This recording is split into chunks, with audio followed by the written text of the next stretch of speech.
स्वामी जी, ऐसा कहा जाता है कि भारत में 50% लोग गरीबी की रेखा से नीचे जीवन यापन करते हैं।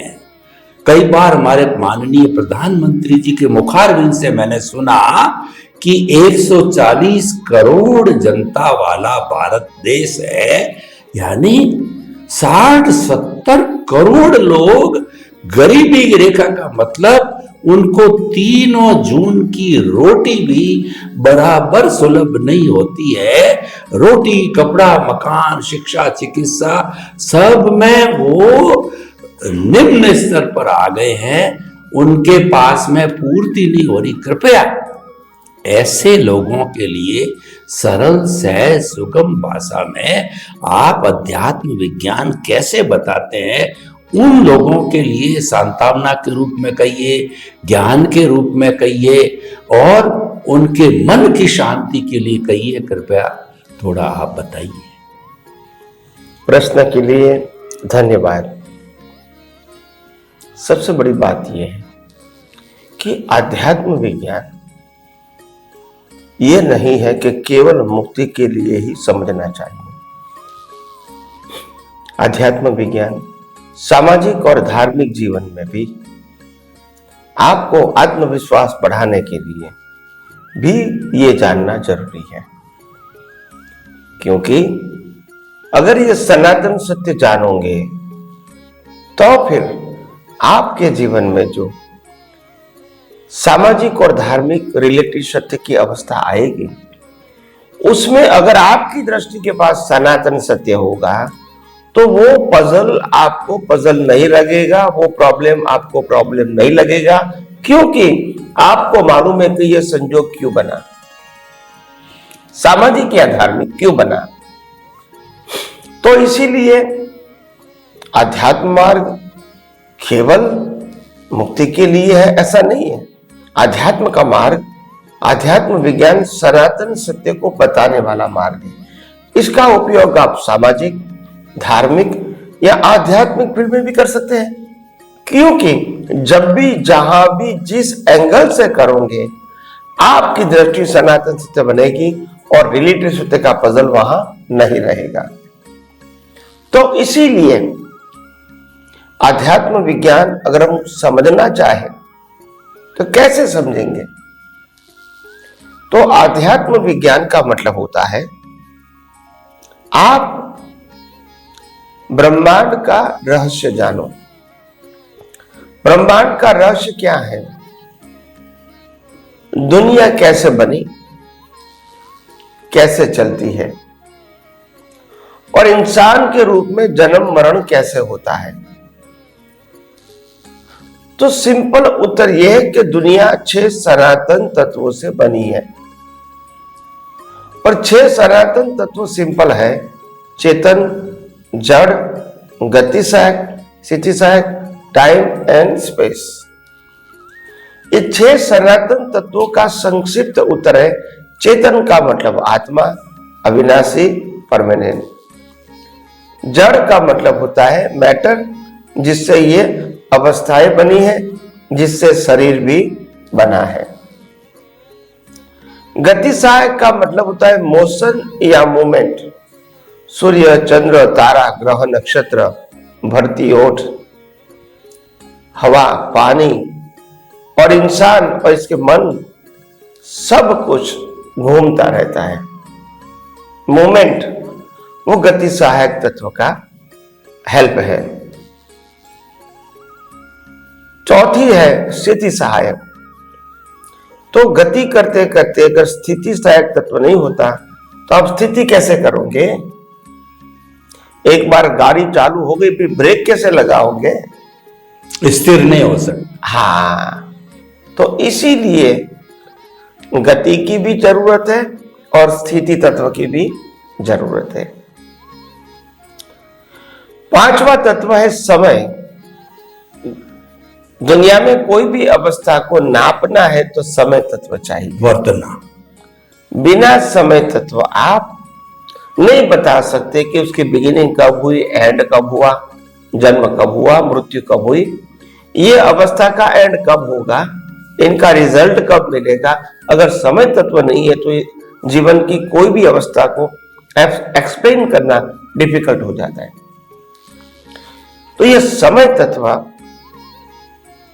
परमानेंट है और ये अवस्था के रूप में टेम्पररी काम करता है। और लास्ट और अंतिम तत्व है स्पेस, जिसके अंदर ये सब एक्टिविटीज होती है। तो इसीलिए हम ये कहना चाहते हैं कि ये 6 तत्व समझेंगे तो मालूम होगा कि 6 तत्व का मतलब क्या है। 6 तत्व का एक नाम है कुदरत, और ये कुदरत जो 6 तत्वों से बनी है, ऐसे हमारा शरीर यानी मन वचन काया भी 6 तत्व से बना। और इसीलिए वेदांत में बताया पिंडे सो ब्रह्मांडे और ब्रह्मांडे सो पिंडे। जो तत्व ब्रह्मांड में है वही पिंड में है, और जो पिंड में है वही ब्रह्मांड में है। तो तत्व के रूप में पिंड और ब्रह्मांड तत्व के रूप में अलग अलग नहीं है, अवस्था के रूप में अलग अलग हो सकते हैं। दूसरी बात, ये 6 तत्व काम कैसे करेंगे, क्योंकि वो तो अविनाशी है, तो वो कुदरत के कानून से काम करेंगे।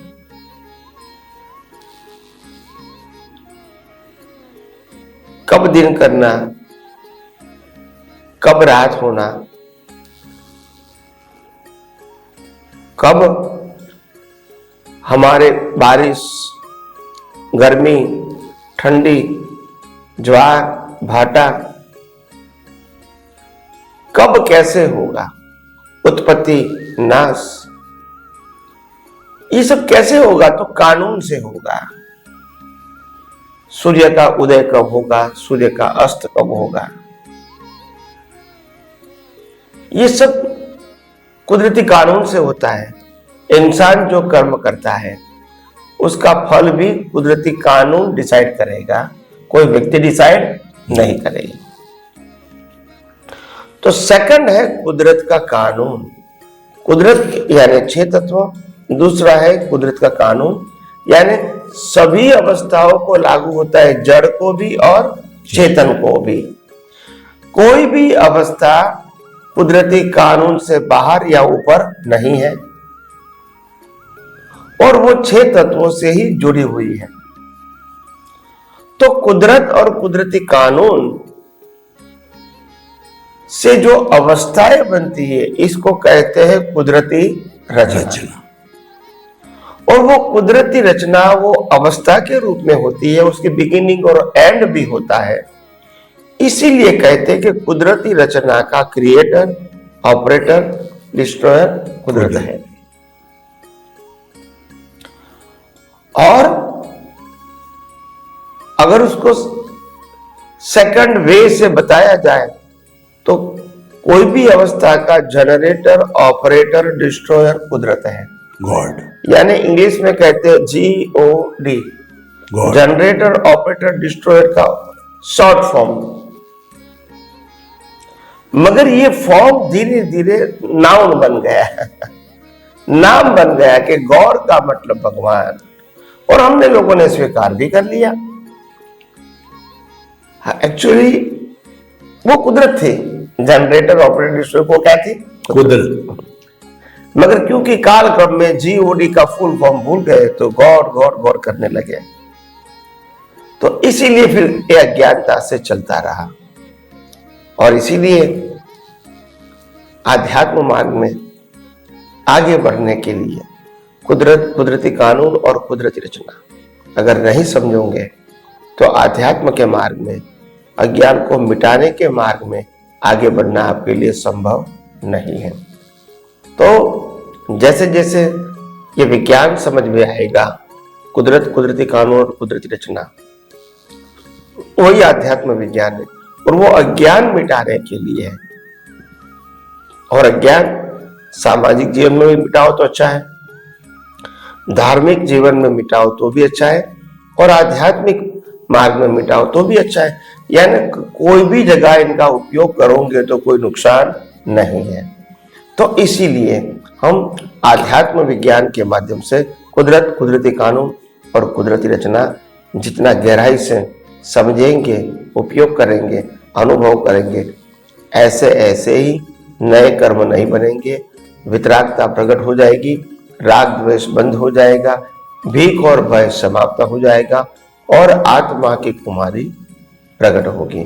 तो आइए हम सब आध्यात्मिक विज्ञान के बारे में और कुछ बातें आगे आगे करते रहेंगे। स्वामी जी, आपका बहुत बहुत धन्यवाद।